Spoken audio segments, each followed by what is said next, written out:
আসসালামু আলাইকুম। বিশ্ব জানালায় আপনাকে স্বাগতম।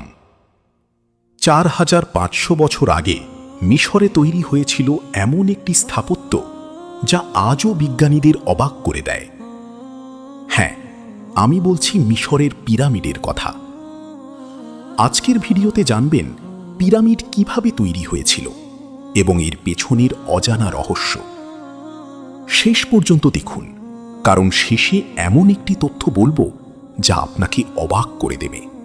মিশরের গিজায় অবস্থিত গ্রেট পিরামিড অফ গিজা বিশ্বের সপ্তাশ্চর্যের একটি। এটি তৈরি হয়েছিল ফারাও খুফুর জন্য প্রায় ২৫৬০ খ্রিস্টপূর্বাব্দে। উচ্চতা ১৩৮ মিটার। ব্যবহার করা হয়েছে প্রায় ২৩ লাখ পাথরের ব্লক। প্রতিটি পাথরের ওজন ২ থেকে ৮০ টন পর্যন্ত। এখন প্রশ্ন হলো, এত বিশাল পাথর সেই যুগে কিভাবে বহন করা হয়েছিল? বিজ্ঞানীরা গবেষণা করে জানিয়েছেন, প্রথমত পাথরগুলো নীল নদ দিয়ে নৌকায় বহন করা হতো। দ্বিতীয়ত বালুর ওপর পানি ঢেলে পিচ্ছিল করে পাথর টেনে নেওয়া হতো। তৃতীয়ত র্যাম্প বা ঢালু পথ তৈরি করে পাথর উপরে তোলা হতো। প্রায় ১ লাখ শ্রমিক ২০ বছর ধরে কাজ করেছিল এই পিরামিড তৈরিতে। এবার সেই অবাক করা তথ্য।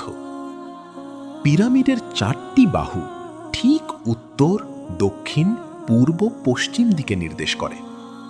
মাত্র ০.০৫ ডিগ্রি ভুল আছে। সেই যুগে কোনো আধুনিক যন্ত্রপাতি ছাড়া এটা কিভাবে সম্ভব হলো? আরও অবাক করা বিষয়, পিরামিডের ভেতরের তাপমাত্রা সারা বছর ২০ ডিগ্রি সেলসিয়াস থাকে, বাইরে যতই গরম হোক না কেন। তাহলে বন্ধুরা, মিশরের পিরামিড শুধু একটি স্থাপত্য নয়, এটি মানব সভ্যতার এক অসাধারণ নিদর্শন। আল্লাহ তাআলা মানুষকে যে বুদ্ধি দিয়েছেন তার প্রমাণ এই পিরামিড।